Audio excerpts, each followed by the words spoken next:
Bismillahirrahmanirrahim. Assalamualaikum warahmatullahi wabarakatuh. Alhamdulillahirabbil alamin. Asyhadu an la ilaha illallah wa la syarika lah. Asyhadu anna Muhammadan abduhu wa rasuluhu la nabiyya ba'd.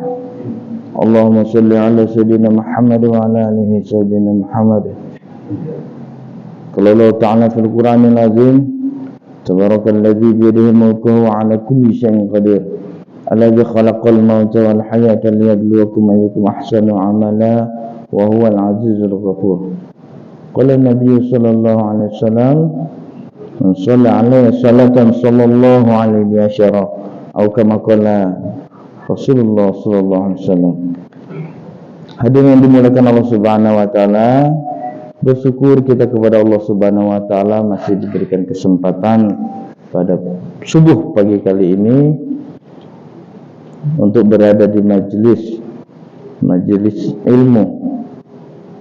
Karena majelis ini majelis yang sangat dicintai Allah Subhanahu wa taala. Dikatakan tidurnya orang yang di majelis ilmu ini lebih bermanfaat. Tidurnya saja bermanfaat, apalagi melek. Tapi lebih bermanfaat lagi kalau berusaha memahami, mengamalkan dengan keikhlasan, kemudian menyampaikan. Maka ini disebut salah satu yang tidak akan terputus bahkan oleh kematian. Ada 3 hal yang tidak terputus ketika orang mati itu. Yang pertama, anak yang soleh dan soleha. Kemudian amal jariyah, sedekah jariyah, amal jariyah. Ini ilmu maksudnya Pak, ilmu yang diamalkan, kemudian diamalkan orang lain lagi yang kita ajarkan. Nah, ilmu yang manfaat. Baik hadirin yang dimuliakan Allah, kita masuk kepada bab selanjutnya. Kemarin tentang wudu, sekarang bab tentang istinja. Apa itu istinja? Tahu istinja Pak? Bukan. Itu buang air kecil namanya baul. Buang air besar namanya ghaiti. Itu ghaid. Istinja itu cebok. Bahasa kitanya cebok. Apa bahasa halusnya Pak?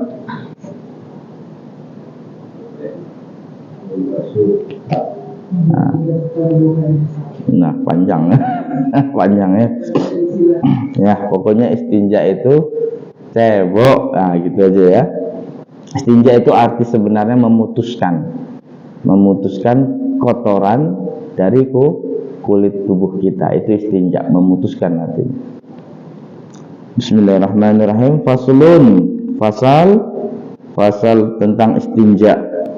Wal istinja'u wajibu minal bauli wal ghaiti. Dan istinja tadi wajib minal bauli wal ghaiti, wajib hukumnya dari kencing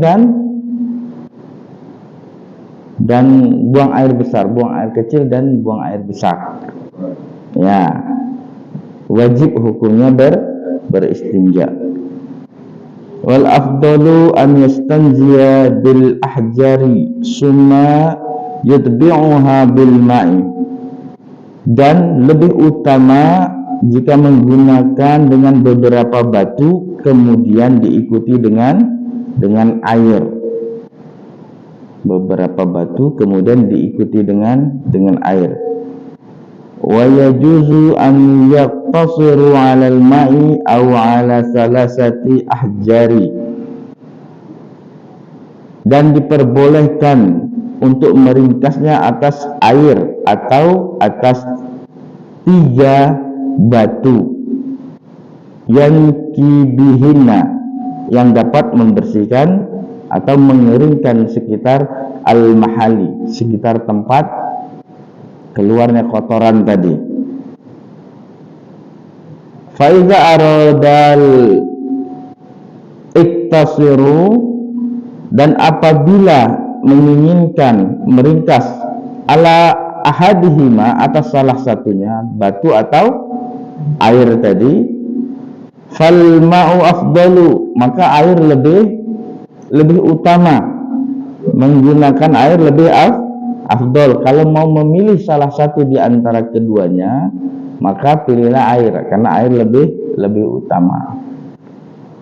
Maka kiai-kiai zaman dulu itu, bukan kiai zaman sekarang juga, kiai-kiai rata-rata di dalam WC-nya itu ada batu kayak batu kali itu untuk ngering, karena dia ngambil sunnahnya.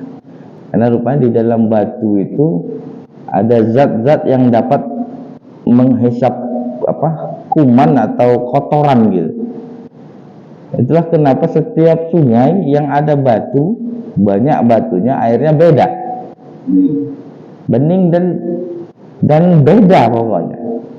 Sungai mata air dari pegunungan batu itu beda dengan dari tanah, itu rasanya pun beda. Itu aja. Jadi dengan tiga batu kemudian diikuti dengan air. Kalau mau memilih salah satunya, maka air lebih utama.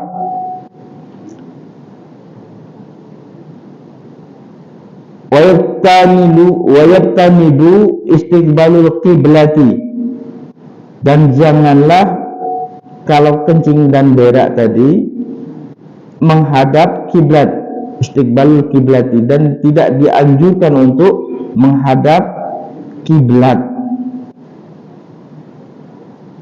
Wastiqbaruha, dan membelakanginya. Fi sahra'i, fil sahra'i ini di lapangan yang terbuka, Pak. Kalau kita buang hajat di lapangan yang terbuka untuk menghindari menghadap atau membelakangi kiblat.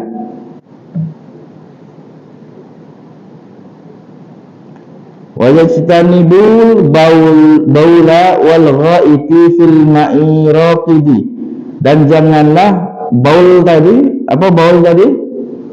buang air kecil, dan janganlah buang air kecil atau besar fil ma'i raqidi, di air yang tenang, di air yang menggenang.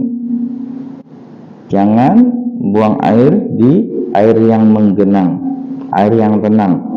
Wa tahta sajaratul musmirati, dan jangan pula buang air tadi di bawah pohon yang berbuah. Wa fi tariqi, jangan juga buang air di jalan. Wa zilli, atau tempat yang teduh untuk orang berteduh. Wa saqabi, ini lubang. Jangan juga buang air ada lubang dikit dikencingin. Itu khawatirnya, Pak, ya. Ada binatang-binatang di dalamnya. Lebih parahnya lagi, lubang-lubang itu sarang jin. Kadang ketempelan, kadang ada yang kerasukan, ada yang kesambat itu. Maka hindari untuk kencing di lubang, kecuali lubang WC. Wala yatakallamu 'alal bauli wal ghaiti, dan janganlah yatakallam, berbicara ketika buang air kecil dan besar. Enggak boleh ngobrol kalau sudah masuk. Kadang masih ngobrol di dalam dengan orang rumah kadang-kadang, ya. Hindari itu. Wala yastaqbilu syamsi wal qamari, dan janganlah menghadap matahari atau bulan. Wala yastadbiruhuma, dan membelakangi keduanya. Paham, Pak? Ini penting penting sekali istinja ini, bagian daripada kewajiban. Bahkan ini bagian daripada kewajiban.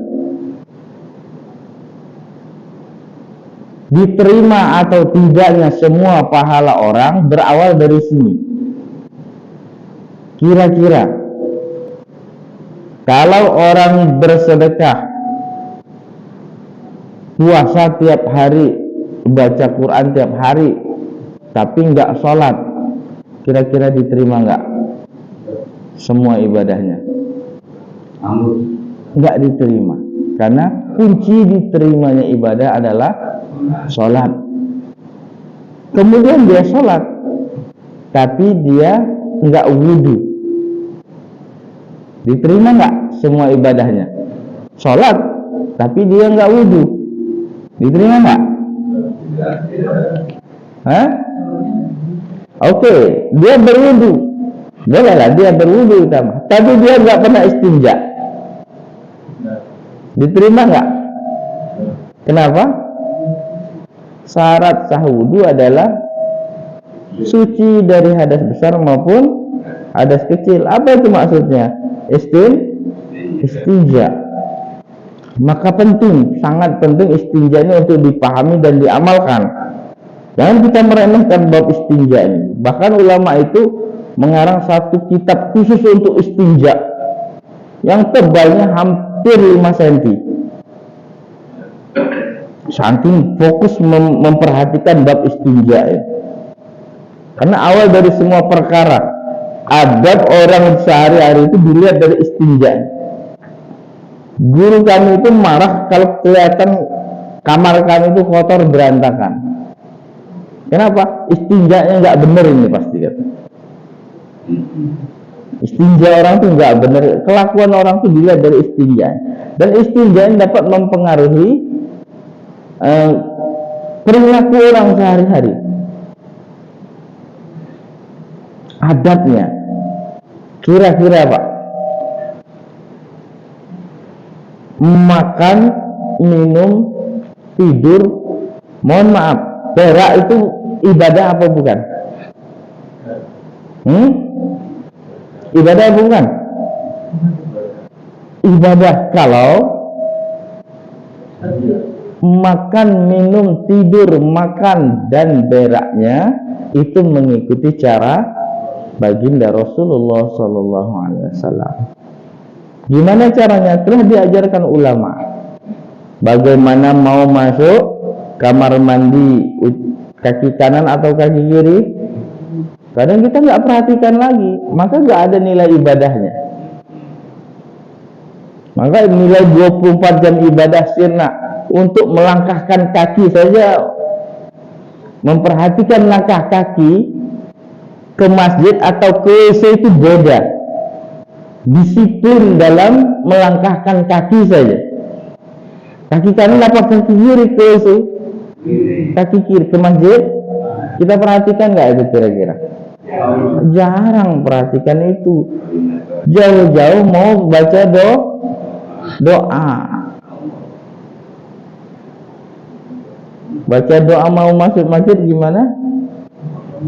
Itu sudah ditempel, tinggal dibaca. Apa hanya sekedar aksesoris? Nah, masuk masjid itu dengan menundukkan semua yang ada di diri ini. Ego ini ditundukkan, menundukkan setiap ego ketika mau masuk masjid, merendahkan diri serendah-rendahnya. Baru mau masuk itu merendahkan diri.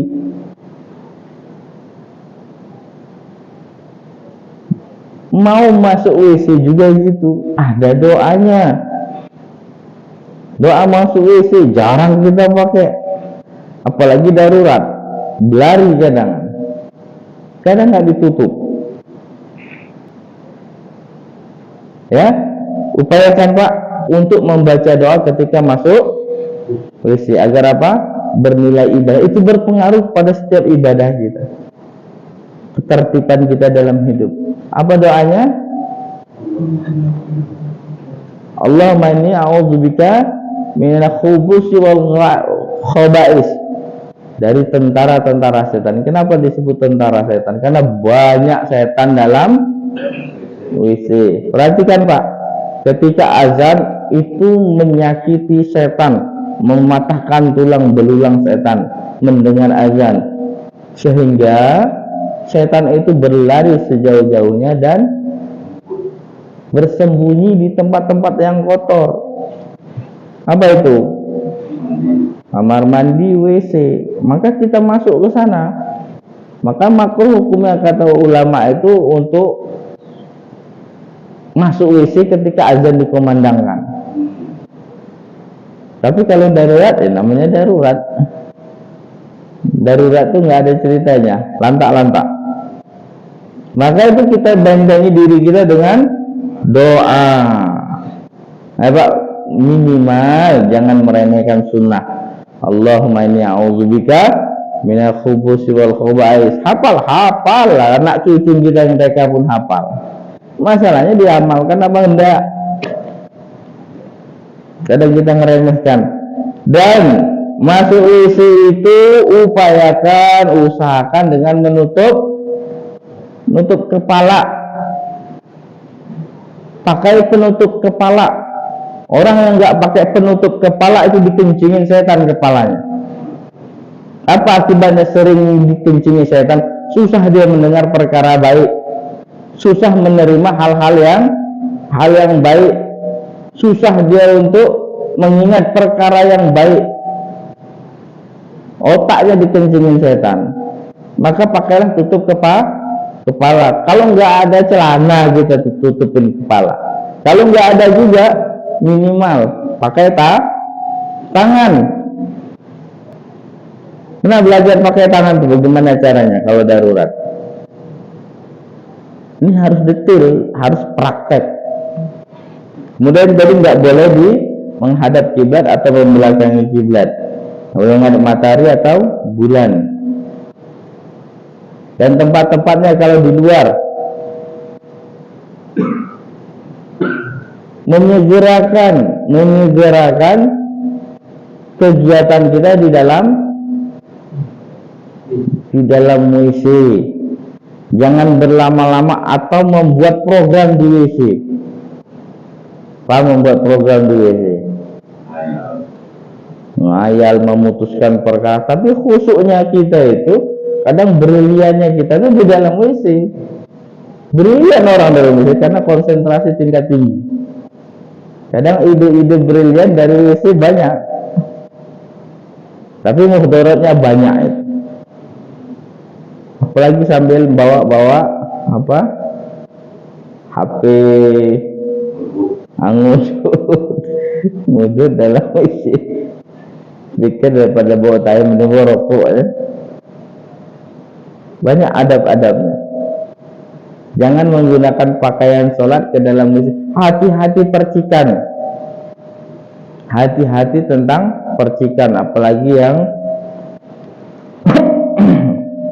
lagi di masjid, kemudian ke WC, dia nggak tahu cara istinja yang benar gimana, cara buang air gimana, hingga percikannya memercik ke pakaian sholat atau ke sarung, dibawa sholat. Nah, najis. Maka buka saja. Kalau dalam WC nggak ada yang lihat, mendingan amankan pakaian untuk kita sholat. Dan hati-hati percikan. Semakin tinggi tempat kita menembak, semakin kencang kita nembak, maka semakin kuat balasannya. Dia nyerang balik Pak, kotoran itu. Ada maksudnya? Kalau kita ngeden, itu pasti ke atas lagi baliknya. Atau kalau kita buang air kecil, itu percikan itu bisa dipastikan. Kalau kita nggak benar, nggak hati-hati cara melakukan